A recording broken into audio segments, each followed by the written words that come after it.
curriculum defines what counts as valid knowledge? Or does it? And who defines the curriculum?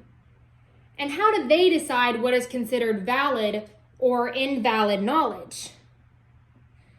Current American school systems prioritize testable subjects and see subjects such as the fine arts as less valuable or not worthy of dedicating great amounts of time to.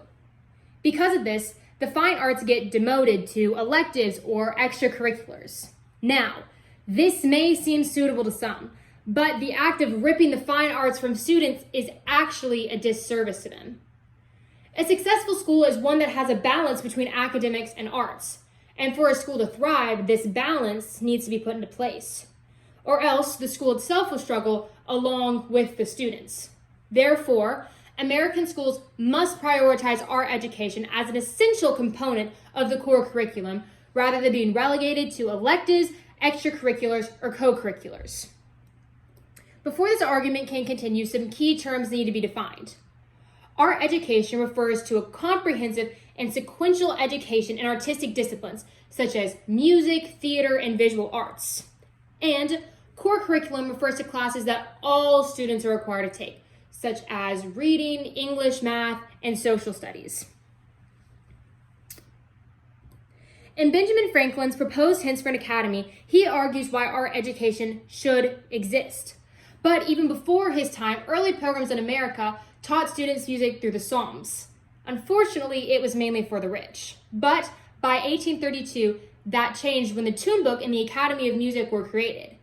Later, in 1884, Lowell Mason, considered to be the father of American music education, wrote a manual where he taught the basics of music and showed that music had positive benefits for people. Music education was put on hold until a Child's Bill of Right of Music in 1952 and the National Standard for Music Education in 1994. In the case of art in 1821, art instruction was added to certain schools in the East. And from 1870 to 1890, different states hosted different art exhibits and exposition that showed great interest, showed art the world had never seen, and sparked incredible interest among people. From the late 1800s to the modern world, there has been a constant battle between how the art should be taught and whether it should emphasize application to industry or art for art's sake. In 2002, No Child Left Behind, or NCLB for short, was put into place for over a decade. Due to this, arts programs were considered less than and replaced by testable subjects. Arts programs received less funding years after it ended, and most of these programs are still recovering